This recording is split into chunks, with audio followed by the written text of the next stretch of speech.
Welcome to Channel 17, the Town of Colonie Government Channel.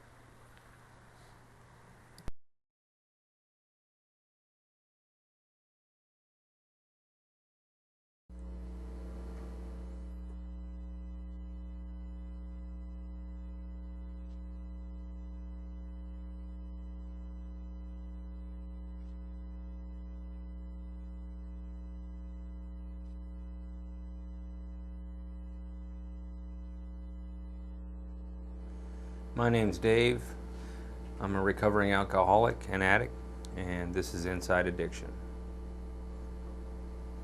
Dave, tell me how it was growing up in your house, the early years. Let's see, I was born in Reno, Nevada. Lived there for about 5 years, and moved to California when I was young. And next thing I know, life was great up to probably about my 8th year in life, and then I ended up losing my best friend. My best friend was my father. After that, I didn't talk much. Things just progressively got worse in our family. Mother began to drink real heavily, and my sister and I noticed it, and that's where the physical and the mental abuse started to kick in through my mother, and my younger years were probably the worst years of my life. It was really tough, and I regret going. I don't ever want to go back to those years. My teenage years weren't too bad. We grew up in a town called Manteca in California, and I did everything not to go home. I joined as many sports as I could, and but it was really tough, my younger years. But my teenage years, that's where I found the drinking aspect of of my life. And Just tell me about the first time that you ever used any sort of substances. first time I ever used anything, it was alcohol. It was up at my grandparents' house. My cousin Eddie and I started making my grandparents drinks for them at night. They both had rum and cokes with lemon in them, and we began making them and drinking them. That's the first time I remember ever taking a drink. Was how, up at old, my how old were you at that point?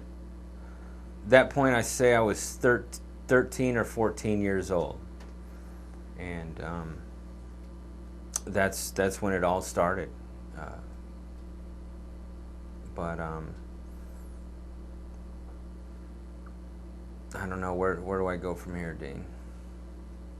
The progression of your use. So you first picked up when you were 13, and how fast did it take for that experimental to go to social, and then ultimately a full-blown addiction and dependence on alcohol and drugs? So tell me a little bit about the progression of your use. Actually, really get into the progression of your use, how it kept going. Well, like I said, I started at my grandparents' house. The progression started when I would find my mom's bottles around the house. She had them hidden everywhere, and I would sneak a drink from them and put them back. Sometimes I would take the whole bottle because she wouldn't remember where they were at half the time anyhow, because she'd be finishing off something else and be comatose. But the progression really kicked off when I went to my first party in high school. My best friend Mike took me to a party up in Redding, California, and with some of his friends. And I remember there was plenty of beer. I didn't touch any drugs or anything that night because I was still in my drinking phase and still learning how to drink, I guess. And once I learned about partying, that was it. I mean, that was my freshman year in high school, and I was at every high school party there ever was. It's not like it is today. Back then, it was where I was from. It was more prevalent. We'd go out in the country and we'd find certain hiding spots, and we'd just throw a big party and never get in trouble for it. But I think it was my my sophomore year in high school, I first tried marijuana, and I remember going over to one of my friend's house, and he had a big long peace pipe, and I ended up taking a toke off of that, and that was it for me. I was in heaven. It made me forget. It made me laugh until I couldn't stop laughing, and believe me, I enjoy laughing very much. And that's where it kicked off. I remember buying my first bag of weed off this guy that I smoked with that night. It must have been an ounce or two of weed, and I carried that bag to every party that I went to for the next 2-3 weeks, and everybody loved me for it, and I started to become a little bit more popular, and things started to happen for me, because there was really no home life for me, because my mom was never home, and if she was home, she was either passed out or drunk, and my sister and I would end up leaving, somehow getting out of the house, because when my mom drank, she didn't turn into a sweetheart. My mom grew horns, and she used to hit and beat us and everything, and we got out as soon as possible. So that's in your sophomore year of high school. Continuing through high school, how did your drug and alcohol use continue? Well, the more parties that I started end up going to, the more I found out about different drugs. Next was coke. As they say, marijuana is a gateway to all the drugs, pretty much. It was coke. I did anything and everything to forget my past and everything that I had gone through. And coke was there. I tried it, loved it. And then after that, I tried crank. I don't know why I fell in love with crank. I guess because it made me stay up all night and helped me party even more.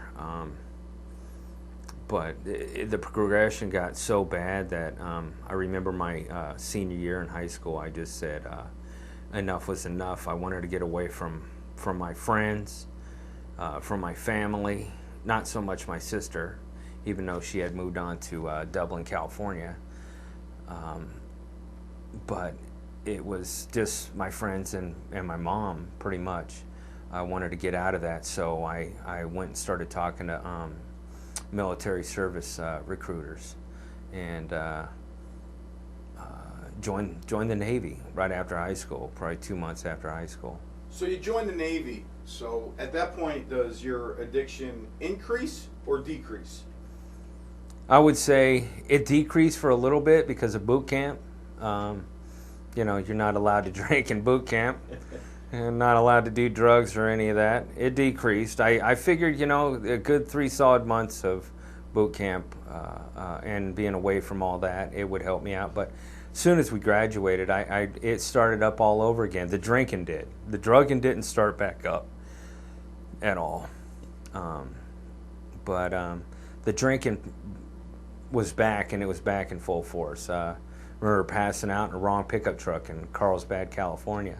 And that was a nightmare because nobody could find me that night because I had fallen asleep in somebody else's pickup truck that looked like my cousin's. And I remember making that morning phone call, regretting that phone call to my aunt and uncle, and hearing my cousin screaming in the background, "Where is he? Is he dead? Is he alive?" And And I at that point, there was no stopping me. The part you were allowed to drink on base. I went to boot camp in San Diego, and then Radium and A school down in San Diego, right there, pretty much on the same compound. And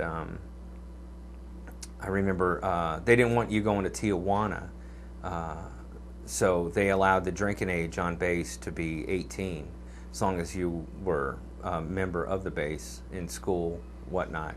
And we were at the clubs almost every night. Then they shipped me overseas after Radium and A school. I ended up in Australia, where the drinking was even worse over there. At the time, I didn't know it, but there was nothing else to do but to drink in the outback, and everywhere you went, it was the most beautiful beaches, and everywhere I went over there, I had a beer in my hand, or the Aussies had probably some of the best weed I ever smoked in my life, and I started smoking over there again, and military pretty much taught you how to drink. They didn't want you to drink, but you know, I guess they said it was all right. Actually put you through some classes to tell you all about alcohol and drugs and everything, and I learned a lot. But that was my progression, and it didn't even stop after the Navy. It kept going. So, at what point did you eventually leave the Navy? Well, I left the Navy in April of '93. There was an incident I was unfortunately involved in, and had given the ship a bad name, and that's where my last captain's mess was held on the USS Constellation. Got in some trouble with some other shipmates of mine. Don't recall much of that night because I was pretty much intoxicated, but that was the end of my military career. I regret it. I wish I could have stayed in and been a better service member, but alcohol had me at this time. I got into a few incidents in the Navy regarding alcohol and everything. Even in my teenage years, getting arrested. I was fortunate enough to where it was all misdemeanor, and they were all taken off my record. No felonies. I never got caught with drugs or anything, but I was real fortunate. So you eventually you get discharged from the Navy, and you take up a new career, which you currently to date are still involved in, and that is. I'm a truck driver for Price Chopper, the Gold Corporation.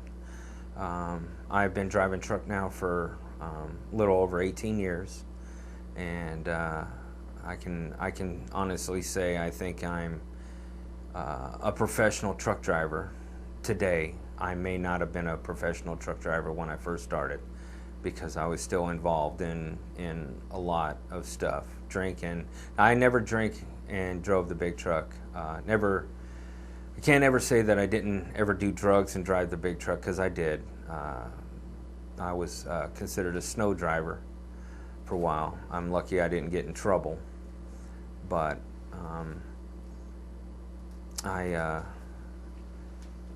one day after the Super Bowl a couple years ago, or been almost 5 years now, I woke up and I just said enough was enough. I couldn't take it no more.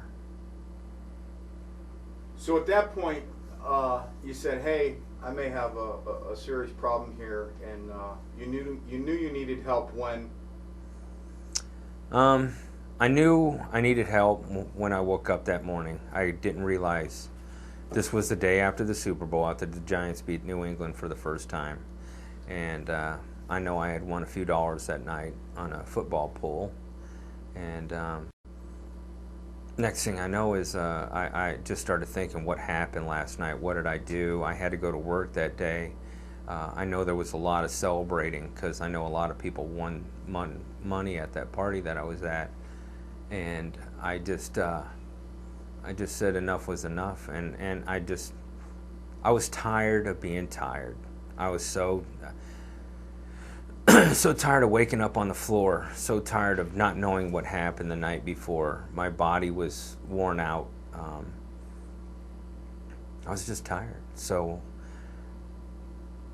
I decided that day when I went in that if I was asked to give a drug test, that I would turn myself in.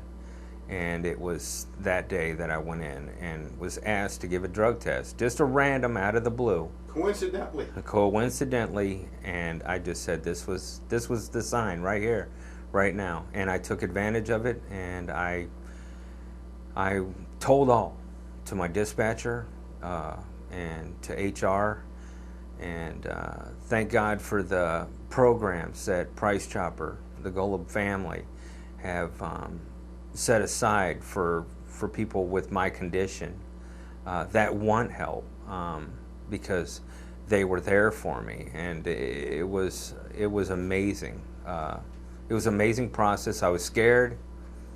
I knew that it was going to be a new life for me, and I knew it was going to be a better life. That's why I wanted to do it. I wanted to do it for my sister's family.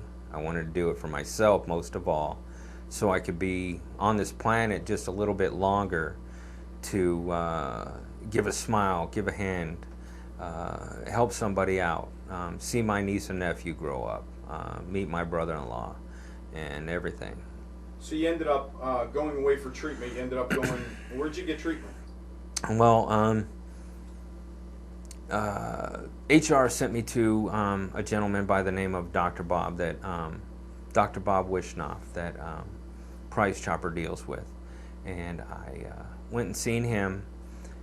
Sat down, he's a psychiatrist, I believe, but anyhow, sat down, talked to him, told him my whole story, and from there he suggested outpatient services at Conifer Park in Troy.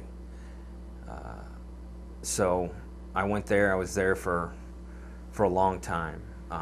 I did hold my job for a while. They held it, but they suggested that for the first couple months or whatever that I seek help before I came back, and it ended up being a little bit longer than that because of the fact that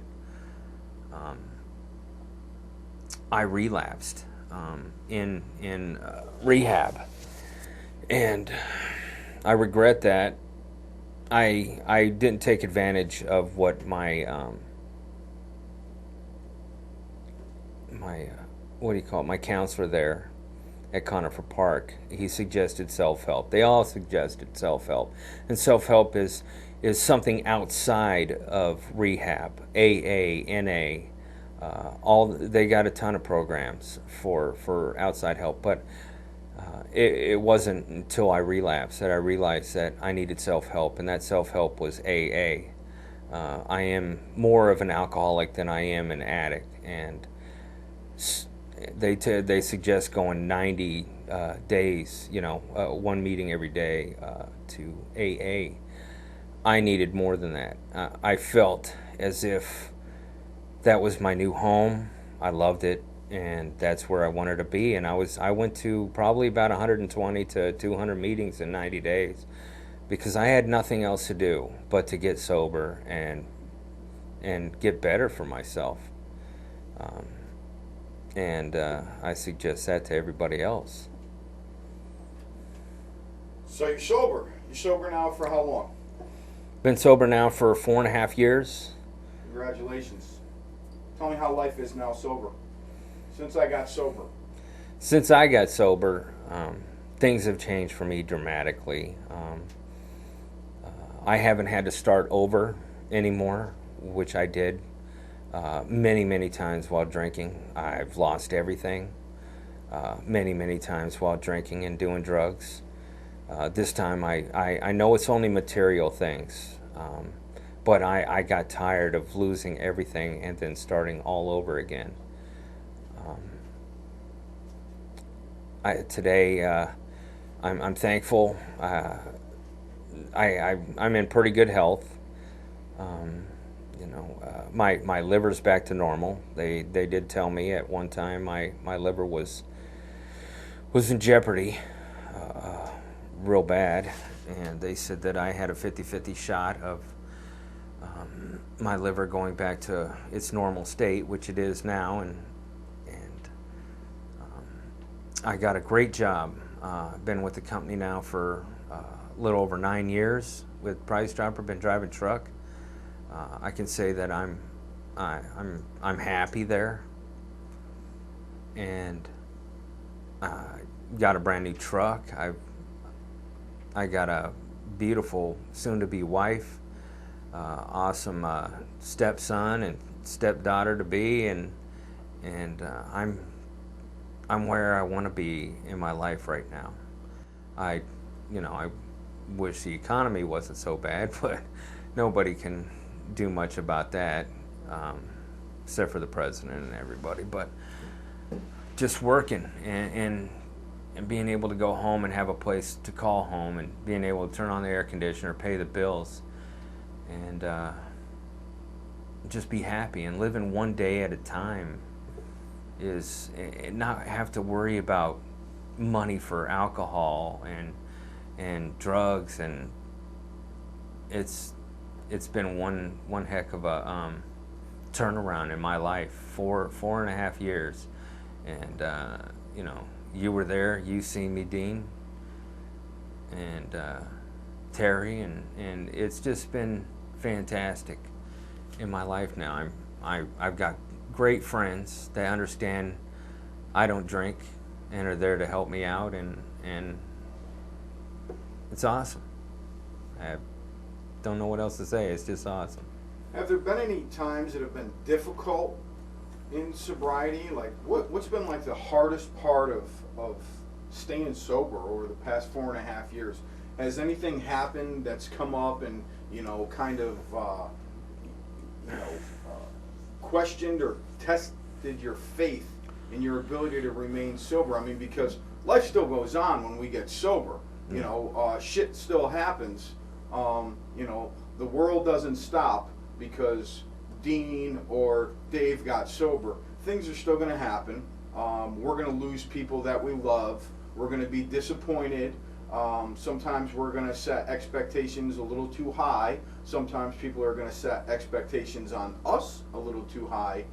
And can you give me any examples of, throughout the past 4.5 years, what would have been some of the difficulties that you've overcome and persevered through and haven't picked up a drink or a drug? Some of the things that I persevered through, two major things in my 4.5 years. One was my grandfather's passing. He was my step-grandfather. Him and I never seen eye to eye while I was growing up. He was one of the main guys that I started drinking. One of the reasons also I started drinking, but his passing in Oregon, I flew back there. I had some stuff there, and I wanted to make amends, and I think that was probably one of the hardest things in my sobriety that I had to do, because I disliked him so much and what he had done to the family, and what he had done to me personally through his mental abuse growing up. I hated the man for many, many years, but if it wasn't for AA and learning some of the steps, learning to forgive and make amends with people, even though he was lying on his deathbed, I grabbed his hand and I made my amends with him. To me, it meant a lot. A lot of family members don't understand exactly how him and I went at each other's throats all the time. He so much wanted to be more of a father figure, but I heard so many stories about what this man had done to my mom, to her brothers, and everything growing up, and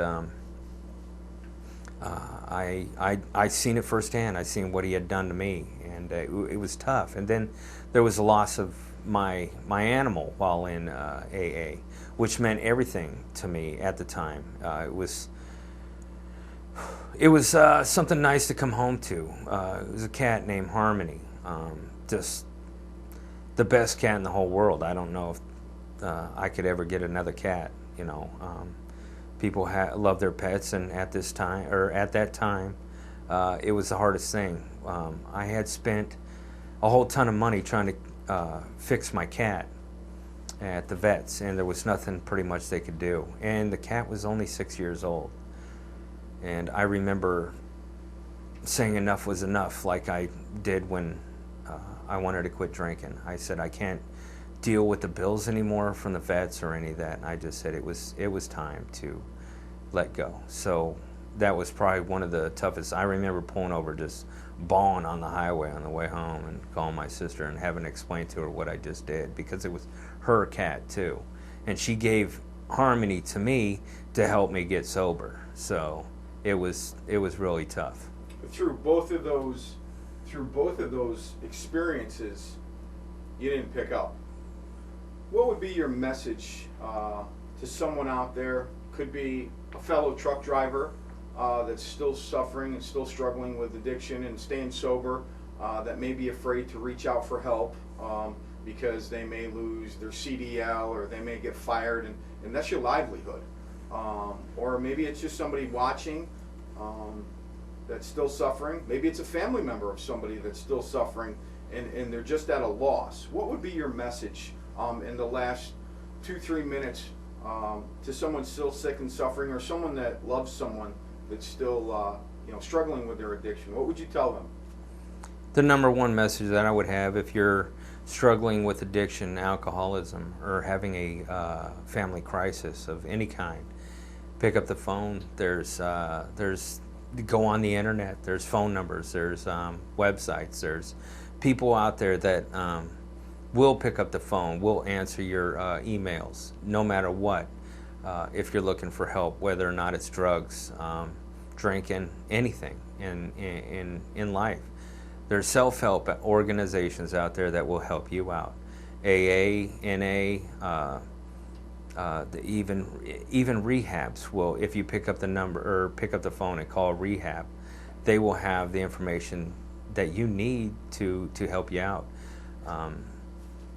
Truck driving now, if there's any truck drivers out there that are having a hard time with alcohol or drugs, and I know that drugs are not allowed whatsoever in the workforce, in the truck driving industry. If you hold a commercial driver's license, it's worse now than ever to do drugs and drive, because CSA is all over you. DOT, it's a nightmare out there.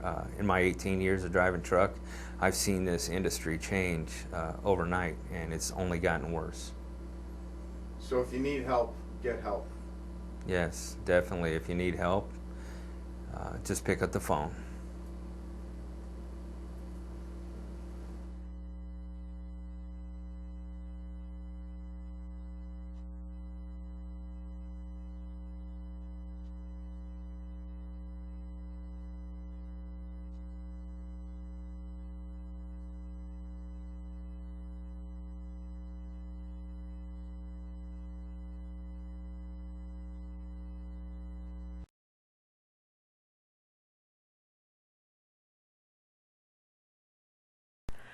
Welcome to Channel 17, the Town of Colonie Government Channel.